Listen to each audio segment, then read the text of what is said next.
स्वागत है। और आज हम आपके समक्ष एक महत्वपूर्ण टॉपिक जिसको समास और इंग्लिश में कंपाउंड कहा जाता है, इसको कंपाउंड, हिंदी में समास और इंग्लिश में कंपाउंड कहते हैं। समास का अर्थ आपको बता दें तो यहाँ पे समास का अर्थ, तो समास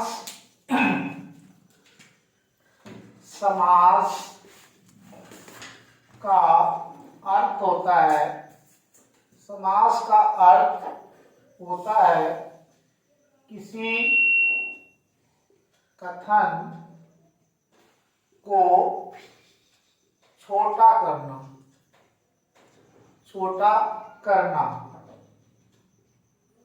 अर्थात उसका संक्षेपीकरण करना।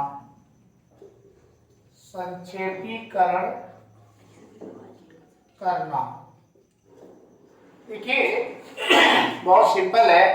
समास का अर्थ किसी भी हिंदी वाक्य को छोटा करना, जो हम लोग शॉर्ट फॉर्म यूज करते हैं, किसी भी चीज को शॉर्ट नोटेशन, ये शॉर्ट नोटेशन एक तरीके का समास ही होता है। तो इसीलिए जो समास का अर्थ होता है, समास का अर्थ होता है किसी कथन मतलब जो स्टेटमेंट है, किसी भी कथन को छोटा करना अर्थात उसका संक्षेपीकरण करना, शॉर्टकट में लिखना। एक इसकी और परिभाषा है, जब दो या दो से अधिक, दो भी हो सकते हैं, दो से ज्यादा, दो या दो से अधिक शब्दों, तो इसमें आपको बता रहे थे कि समास का अर्थ आपसे अक्सर पूछा जाता है कि समास का अर्थ क्या है। तो समास का अर्थ होता है किसी कथन को छोटा करना अर्थात उसका संक्षेपीकरण करना, शॉर्टकट में लिखना। जब दो या दो से अधिक पदों के मेल से कोई सार्थक पद बनता है तो उसे सामासिक पद कहते हैं। तो वही सामासिक पद होता है। जैसे उदाहरण देखिए आप, जैसे राम भजन, तो राम भजन एक सामासिक पद है। इसको जब आप विग्रह करेंगे तो ये निकलेगा राम का भजन। तो राम का भजन, इस पद को छोटा करके लिखा गया है राम भजन। तो इस तरीके से इन पदों को छोटा किया जाता है, जिसमें उसको शॉर्ट कर दिया जाए। इसमें छोटा क्या किया है, इस का को विलुप्त किया गया है। तो चीजों को छोटा करके जब लिखा जाता है, ऐसे पद को सामासिक पद कहते हैं। तो राम भजन यहाँ पे एक सामासिक पद है, ये आपका सामासिक पद है, और ये इसका समास विग्रह कहलाता है। समास विग्रह, उसका बिखरा हुआ रूप, समास विग्रह यानी उसकी फुल फॉर्म। और जब शॉर्टकट में लिख देते हैं तो वो सामासिक पद कहलाता है। जैसे यहाँ पे राम भजन लिखा गया है, और राम का भजन ये इसका विग्रह फॉर्म है, इसको लिखा गया है। अब यहाँ पे बात ये समझनी है कि समास के कुल 15 उपभेद होते हैं, 15 इसके उपभेद। तो समास मुख्य रूप से 4 प्रकार का होता है, लेकिन इसके 15 उपभेद पाए जाते हैं। अब देखिए ये 4 प्रकार कौन कौन से हैं। एक तो इसका यहां से देखना शुरू करिए, अव्ययी भाव समास। दूसरा द्वंद्व समास, तीसरा बहुब्रीहि समास और चौथा तत्पुरुष समास। अब आप सोच रहे होंगे कि इन दो को क्यों छोड़ दिया गया। तो ये दो समास जो है, एक्चुअल में ये दो समास वो जो तत्पुरुष लिखा हुआ छठा उसी का भाग है। तो द्विगु समास और जो कर्मधारय समास है ये तत्पुरुष का ही हिस्सा होते हैं, इस तत्पुरुष का ही पार्ट होते हैं। लेकिन कहीं कहीं जब टोटल पूछा जाता है, क्योंकि इनका जो रूप है वो बहुत विस्तृत है, इसलिए कहीं कहीं कुल समासों की संख्या 6 मानी जाती है। तो जब 6 मानेंगे तब आपका नंबर 1 द्विगु, कर्मधारय दूसरा, तीसरा आपका अव्ययी भाव, चौथा आपका द्वंद्व समास, पांचवा आपका बहुब्रीहि समास, छठा आपका तत्पुरुष समास। उस केस में आपके 6 बन जाएंगे और अन्यथा के केस में ये दोनों हिस्सा जो है तत्पुरुष के हैं। फिर इसमें आते हैं अव्ययी भाव का कोई भी उपभेद नहीं है। तो अव्ययी भाव समास का कोई उपभेद नहीं पाया जाता है, अर्थात इसका कोई प्रकार नहीं है। लेकिन द्वंद्व समास 3 प्रकार का होता है, एक इरेत्तर द्वंद्व, दूसरा समाहार द्वंद्व और तीसरा वैकल्पिक द्वंद्व। तो द्वंद्व समास ऑलरेडी 3 प्रकार का होता है।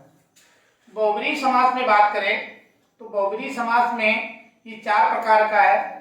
समानाधिकरण बहुब्रीहि समास, दूसरा है व्यधिकरण बहुब्रीहि समास, तीसरा है तुल्य योग बहुब्रीहि समास और चौथा व्यतिहार बहुब्रीहि समास। तो बहुब्रीहि ये आपका व्यतिहार। तो बहुब्रीहि जो है ये ऑलरेडी 4 प्रकार का है, लेकिन जो सबसे बड़ा कॉम्प्लिकेटेड यहाँ पे समास होता है वो आपका तत्पुरुष है। तो ये तो कारक होते हैं, पहला छोड़ दीजिए और 8वां 6 प्रकार का तो व्यक्तियों वाला है। द्वितीय विभक्ति तत्पुरुष जिसको कर्म तत्पुरुष समास भी कहा जाता है। दूसरा इसका तृतीय विभक्ति तत्पुरुष जिसे करण तत्पुरुष भी कहते हैं। और चतुर्थ विभक्ति तत्पुरुष इसे संप्रदान तत्पुरुष भी कहा जाता है। ये सब कारकों पे बनाया गया है। आपके हिंदी में 8 कारक होते हैं, पहले कर्ता कारक और लास्टमा जो है वो संबोधन को छोड़ दीजिए, बाकी सारे कारकों पे तत्पुरुष लागू होता है। 5वां तत्पुरुष अपादान तत्पुरुष कारक और छठा आपका संबंध तत्पुरुष और 7वां जो है अधिकरण तत्पुरुष समास के नाम से जाना जाता है, जो सप्तमी विभक्ति का है। वैसे इसी तत्पुरुष के 6 ये हो जाते हैं और 2 ये द्विगु और कर्मधारय, तो ये टोटल जो है 8 टाइप का हो जाता है। तो ये तो रहा समास, उसके 15 उपभेद पाए जाते हैं। कुल संख्या पूछी जाए तो 4 है, कुल संख्या 4 है, लेकिन कहीं कहीं 6 भी दिखी रहती है। तो जब 6 रखेंगे तो इनको अलग कर लिया जाता है। लेकिन ये द्विगु और कर्मधारय दोनों जो है तत्पुरुष का ही पार्ट है, ये आपको ध्यान रखना है। हाई स्कूल इंटर वालों को केवल जो ऊपर के मेन नहीं पढ़ लेंगे, इतना ही पर्याप्त है। बाकी जो हायर क्लासेस हैं वहां पे आपको पूरा पढ़ना पड़ता है। चलिए अब चलते हैं नेक्स्ट क्लास में। चलिए अब इसमें देखते हैं कि ये द्विगु समास क्या होता है। सबसे पहले द्विगु समास की परिभाषा, वह समास जिसका पहला पद, ध्यान रखना है, जिसका पहला पद संख्यावाची, इसमें संख्या से ही पहचानेंगे, संख्यावाची विशेषण, तथा दूसरा पद जो आएगा वो विशेष, विशेष का मतलब मुख्य होता है और किसी समूह का बोध कराता है। ये इसका नोट पॉइंट है। इसमें हमेशा किसी ग्रुप का बोध कराएगा, किसी समूह का बोध कराता है, द्विगु समास कहलाता है। द्विगु से भी पता चल रहा है द्वि कोई संख्या ही है, तो ऐसे पहचान लेंगे। इसमें हमने सामासिक पद लिया है, जैसे पंचवटी, तो शुरू में 5 आ रहा है, कोई संख्या को मेंशन कर रहा है, संख्यावाची। और दूसरा बट्टी माने होता है वृक्ष, तो बट्टी माने होता है वृक्ष। अर्थात यहाँ पे अर्थात लगा के आप लिख सकते हैं, अर्थात 5 वृक्षों का समूह, तो हमेशा एक ग्रुप का बोध कराएगा, लेकिन पहला पद संख्यावाची रहेगा, दूसरा मेन रहेगा। मेन को ही विशेष कहा जाता है, तो ये मुख्य होता है। तो 5 वृक्षों का समूह। ऐसे चौराहा, तो अर्थात सब में आप अर्थात लगा के लिख सकते हैं। 4 राहों का समूह, तो 4 कोई संख्या आई, उसके बाद मेन पद है राहें, रास्ते। त्रिभुवन 3 भवनों का समूह, तो त्रि माने 3 पहला संख्यावाची संख्या हो गई 3, और आपका विशेष जो मेन पद हो गया वो भवन, मकान, तो 3 मकानों का समूह। पंचगवम 5 मार्गों का समुदाय या समूह, तो यहाँ पे पहला पंच, फिर मार्ग माने रास्ते। ऐसे त्रिलोक 3 लोकों का समूह, तो पहले में संख्यावाची विशेषण रहेगा और दूसरा ये पहला पद और ये इसका दूसरा पद, तो दूसरे पद में आपका विशेष कोई मुख्य कहा जाता है जो मेन होता है। तो ये तो संख्यावाची विशेषण है, उसकी विशेषता बता रहा है कितने हैं। तो इस तरीके से द्विगु समास को आप आसानी से पहचान सकते हैं। पहला संख्यावाची मेंशन करेगा। अब आपको आगे कर्मधारय के विषय में बताते हैं। अब इसमें सेकेंड हमारा जो है इसी तत्पुरुष का ही पार्ट है, कर्मधारय समास। तो कर्मधारय समास को पहले हम डिफाइन करेंगे, ये होता क्या है। तो वह समास जिसका उत्तर पद, उत्तर का मतलब होता है बाद वाला, जो बाद में पद आता है उसे उत्तर पद कहा जाता है, वो प्रधान हो। प्रधान का मतलब मुख्य पद से होता है, तथा दोनों पदों के बीच में विशेषण, विशेष या विशेषण का मतलब जो उसकी विशेषता बताया एडजेक्टिव, और विशेष ये मेन वर्ड होता है, या उपमेय उपमान, ये काल्पनिक चीज है, ये मेन चीज है, का संबंध होता है, ये काल्पनिक है, ये वास्तविक है, कर्मधारय समास कहलाता है। ये तो इसकी डेफिनेशन है। अब इसमें सामासिक पद मैंने यहाँ पे लिख रखा है, इसका विशेषण विशेष लिख लिया है, इसी में आप उपमेय उपमान भी लिख सकते हैं। तो ये आपका उपमेय हो जाएगा और ये आपका उपमान हो जाएगा। तो चाहे विशेषण विशेष को या उपमान उपमेय उपमान कहिए, एक ही बात है।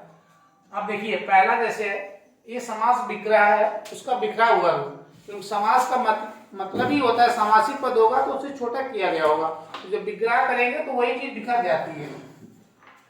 जैसे नीलकंठ, तो नील और कंठ ये 2 शब्दों से मिलकर बना है। नील का मतलब होता है नीला और कंठ का मतलब उसका गला, अर्थात नीला है जो कंठ, तो इसका विग्रह है।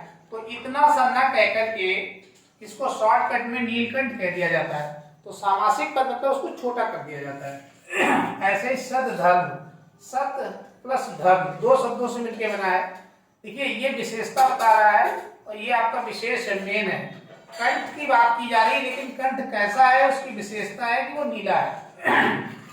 ऐसे धर्म कैसा है, सत्य है, सत्य का मतलब सत्य धर्म, सत्य, तो सत्य है जो धर्म, अर्थात लगा के लिखा जाता है। यहाँ पे आप अर्थात लगा के इसको लिख सकते हैं। ऐसे ही कृष्ण सर्प, तो कृष्ण मतलब काला, सत्य मतलब सत्य, धर्म मतलब तो धर्म होता है कृष्ण सर्प, तो कृष्ण मतलब काला, सर्प मतलब सांप, तो सांप है उसकी विशेषता क्या है, कृष्ण काला है, तो विशेषण विशेषता बताते हैं, विशेष मुख्य शब्द होता है, तो काला है जो सर्प, ये इसका विग्रह रूप है। ऐसे पीतांबर, पीत माने होता है पीला और अंबर माने होता है कपड़ा या वस्त्र, तो पीला है जो वस्त्र। इस तरीके से इसमें पहला पद जो होगा वो विशेषण होगा या उपमेय उपमान होगा, और दूसरा पद विशेष होता है, मुख्य होता है। तो इस तरीके से इसको आप यहाँ से पढ़ सकते हैं कि वो समास जिसका उत्तर पद बाद वाला पद जो है प्रधान होता है, इसका दूसरा पद यानी बाद में जो आता है वो मुख्य होता है। अगर दोनों पदों के बीच में विशेषण विशेष या उपमेय उपमान का संबंध होता है, कर्मधारय समास कहलाता है। चलिए अब चलते हैं नेक्स्ट समास की ओर। अब इसमें हम लोग अव्ययी भाव समास, अव्यय का मतलब होता है अविकारी, ये ध्यान रखना है। अव्ययी भाव समास जो है तो इसमें अव्यय का मतलब होता है अविकारी, अविकारी, अविकारी शब्द, तो ऐसे शब्द जिसमें ना तो लिंग का न सिंगुलर प्लूरल का किसी चीज का फर्क नहीं पड़ता है, ऐसे शब्दों को अव्यय कहा जाता है। तो अव्ययी भाव समास वह समास जिसका प्रथम पद तो अव्यय ही रहेगा यानी कि अविकारी होगा, और तथा दूसरा पद नहीं, ये पहला पद अव्यय भी होगा प्रधान भी होगा, अव्ययी भाव समास कहलाता है। तो इसका पहला पद अव्यय, दूसरा पद जातवाचक संज्ञा होता है। अब यहाँ पे देखिएगा, इसकी पहचान करने के लिए ये नोट पॉइंट दिया गया। इसका प्रायः जो प्रथम पद होगा वो तो अव्यय रहेगा, लेकिन जो दूसरा पद आएगा वो जातिवाचक संज्ञा होगा, वो कोई कॉमन नाउन होगा। ये इससे इसको पहचान लेंगे। यहाँ से देखिए, यहाँ पे सामासिक पद दिया गया यथाशक्ति। यथा माने होता है यथा, और शक्ति तो शक्ति होती है, शक्ति की पूरी एक जाति होती है, एकदम शक्ति यानी शक्ति। तो यहाँ पे तोड़ेंगे अर्थात शक्ति के अनुसार। ऐसे प्रतिदिन, प्रति चाहे मेल के लिए यूज करें, पुरुष के लिए चाहे महिला के लिए, प्रति शब्द पे कोई फर्क नहीं पड़ता है। चाहे एक व्यक्ति के लिए यूज करें चाहे अनेक के लिए, अर्थात ये आधिकारिक शब्द है। तो प्रति और दिन, दिन देखिए इसका एक जातिवाचक संज्ञा है कि दिनों की पूरी जाति होती है, सोमवार मंगल बुध ये सब जाति होती है, पूरी जाति है इसकी, अर्थात प्रत्येक दिन। ऐसे भरपेट, भर एक अव्यय है कि किसी के लिए भी यूज करो, चाहे महिला के लिए चाहे पुरुष के लिए, या एक वचन के लिए बहुवचन के लिए, इसमें कोई फर्क नहीं पड़ेगा। लेकिन पेट, पेटों की पूरी एक जाति होती है, छोटा पेट बड़ा पेट मोटा पेट, अर्थात पेट भर के। ऐसे ही आजीवन, आ प्लस जीवन, जीवन भर। तो इस टाइप से इसका प्रथम पद अव्यय रहेगा और दूसरा पद जो होगा वो जातिवाचक संज्ञा रहेगा। इससे हम पहचान लेंगे ये अव्ययी भाव समास है।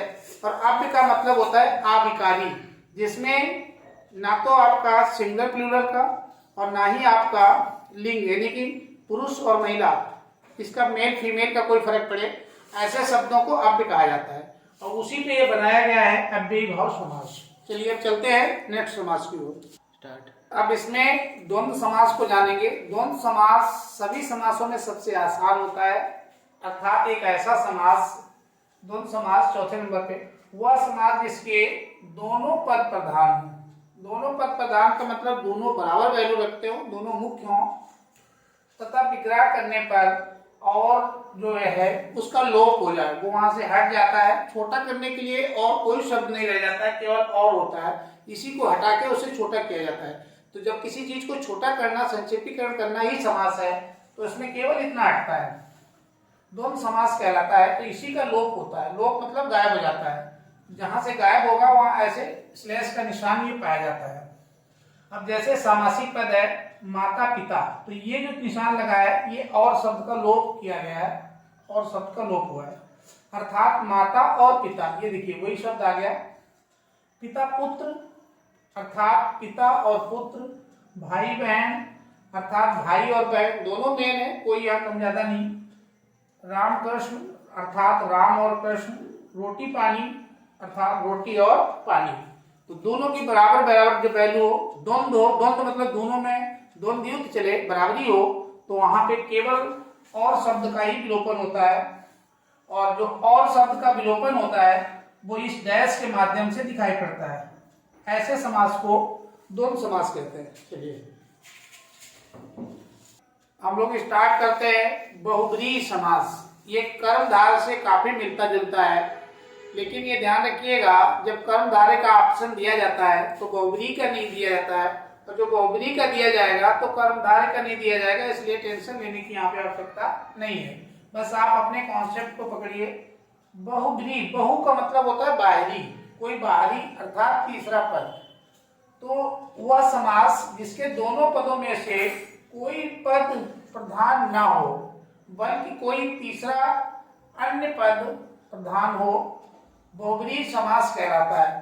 तो जो दिए गए दो उनमें से कोई नहीं बल्कि न पहला न दूसरा, कोई अन्य तीसरा पद प्रधान हो, तो ऐसे समास को बहुब्रीहि, बहु का मतलब बाहरी। जैसे लंबोदर, तो लंबोदर में तोड़ेंगे सामासिक पद है तो लंबा, उदर, उदर माने होता है पेट, लंबा है उदर जिसका, लंबा है उदर जिसका, अर्थात गणेश। तो गणेश भगवान का उदर जो है पेट लंबा है, तो गणेश को कहा जाता है लंबोदर। और यही हमने कर्मधारय में भी पढ़ा था। तो दोनों में फर्क रहता है, ध्यान रखना है। दशानन, तो 10 संख्या हो गई, और आनंद माने होता है मुख, तो 10 आनंद, 10 है मुख जिसके, तो न पहला पद प्रधान है न दूसरा, कोई तीसरा आ गया, अर्थात रावण। तो दशानन रावण को कहा जाता है क्योंकि उसके 10 मुख होते हैं। ऐसे पीतांबर, पीला प्लस अंबर, पीला है अंबर जिसका अर्थात श्री कृष्ण, क्योंकि श्री कृष्ण पीतांबरधारी हैं। ऐसे चतुरानन, 4 है जिसके आनंद, आनंद माने मुख अर्थात ब्रह्मा, ब्रह्मा के 4 मुख हैं तो 4 मुख वाले ब्रह्मा कहे जाते हैं। नीलकंठ, ये शब्द कर्मधारय में भी था, तो नीला है कंठ जिसका अर्थात शिव। तो इस तरीके से ये आपका एक बहुब्रीहि समास है। एग्जाम्पल से आप अपने इसको कॉन्सेप्ट को और क्लियर कर सकते हैं। चलिए अब इसमें लास्ट में सबसे बड़ा समास है, ये 8 उप पार्टों में बटा हुआ है, जिसमें हमने बताया था स्टार्टिंग वाला द्विगु और क्रमधारय भी इसी के हिस्से हैं और 6 विभक्तियों वाले हैं, तो 6 2 8 हो जाते हैं। तो इसके 8 उपवेद पाए जाते हैं। चलिए इसको बहुत ढंग से समझते हैं। क्या है तत्पुरुष समास? तो तत्पुरुष समास वह समास जिसका दूसरा पद प्रधान हो, पहली चीज इसका दूसरा पद मेन होगा, तथा दोनों पदों के बीच में प्रथम विभक्ति कर्ता को छोड़ दीजिए और अष्टमी विभक्ति संबोधन को छोड़ दीजिए, को छोड़कर अन्य विभक्ति कारक चिन्हों का लोप होता है। तो प्रथम हिंदी में 8 प्रकार के कारक होते हैं। इसमें प्रथम कारक आपका कर्ता कारक और लास्ट में संबोधन, इनको छोड़ दीजिए, बाकी जितने होते हैं वो सब तत्पुरुष में आ जाते हैं। तो तत्पुरुष समास होता है। अब जैसे एग्जाम्पल लिखना हो तो ऐसे लिख दीजिएगा, राम भजन, राम का भजन। तो यहाँ पे कारक चिन्ह का है जो संबंध कारक का है। तो इस तरीके से ये एग्जाम्पल है, लेकिन जो पूरे कॉन्सेप्ट को समझना है तो हमने पूरा यहाँ पे लिख रखा है। देखिए ये 6 टाइप का पहले है, 6 देख लीजिए, और ये 2 आपको पहले पढ़ा चुके हैं, तो 6 2 8 पूरे हो जाएंगे। अब यहाँ पे द्वितीय विभक्ति तत्पुरुष समास, द्वितीय विभक्ति तत्पुरुष समास। उदाहरण लिया है स्वर्ग प्राप्त, तो स्वर्ग को प्राप्त, तो कर्ता ने कर्म को, सब्जेक्ट छोड़ना, कर्म को इसमें विभक्ति है जिसका लोप किया गया है, तो समास का मतलब छोटा करना। तो द्वितीय कर्ता ने कर्म, तो इसलिए इसको कर्म तत्पुरुष भी कहते हैं।